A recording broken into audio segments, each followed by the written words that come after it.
Halo teman-teman, mungkin kita udah muak banget nih ya dengan topik-topik korupsi yang nggak berubah-berubah gitu. Tapi ingat, apa yang sebenarnya kita bisa kontrol dalam hidup itu adalah diri kita sendiri dan mungkin kita bisa pengaruhi keluarga kita gitu. Dan budaya korupsi ini nggak cuma terjadi di atas, di karyawan-karyawan kita, tapi juga dibentuk dari rumah.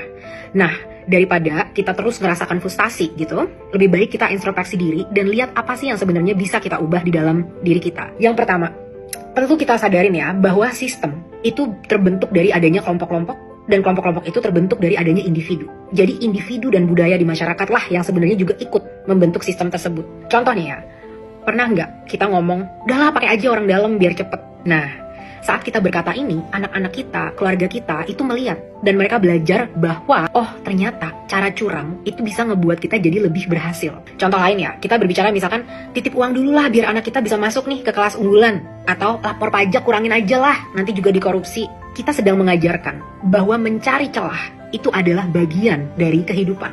Yang sedang kita ajarkan di sini adalah yang penting itu hasil, kan cara untuk mencapai hasil tersebut. Akhirnya, saat anak-anak kita tumbuh, mereka mulai belajar untuk memanipulasi angka, menghindari tanggung jawab. Terus kita kaget saat nanti mereka ternyata mencuri saat di kantor, atau menipu tender-tender proyek, atau menekan orang-orang yang lebih lemah demi posisi mereka. Padahal semua itu adalah value yang sudah tertanam di kepala anak-anak kita yang diajarkan dari rumah. Dan korupsi itu nggak serta-merta ya tiba-tiba miliaran triliunan, tapi itu adalah mindset yang tertanam di pikiran setiap individu. Jadi mungkin awalnya orang korupsi itu nggak langsung miliaran, tapi mereka mungkin belajar menjustifikasi korupsi. Nggak apa-apalah demi keluargaku, nggak apa-apalah demi anak, nggak apa-apalah demi kenyamanan. Pelajarannya dari sini adalah apa yang bisa kita lakukan setiap hari untuk memberantas bibit-bibit korupsi di masa depan. Kita mulai fokus kepada cara, bukan hasil. Bahwa cara yang jujur, cara yang akuntabel, cara yang adil itu lebih penting daripada hasil apapun yang bisa diraih. Yang kedua, kita juga mulai untuk menanamkan ke diri kita bahwa kesuksesan itu bukan hanya dinilai dari harta kekayaan, bukan hanya dinilai dari mobil mewah, dari isi garasi, dari isi dompet, dari isi rekening, tapi juga definisi kesuksesan yang lebih penting adalah mampukah kita masih mempertahankan nilai-nilai kejujuran, akuntabilitas, integritas, dan keadilan di tengah carut-marutnya dunia ini.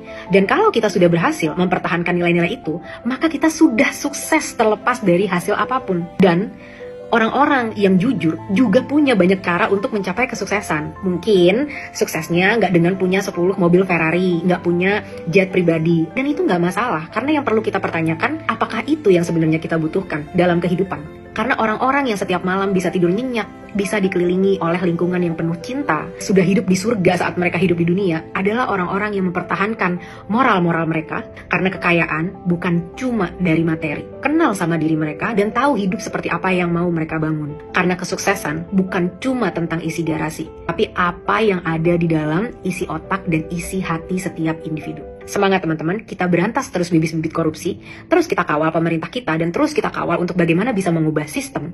Tapi setiap hari pun kita harus berintegrasi dan memegang teguh prinsip-prinsip kejujuran, akuntabilitas, dan integritas.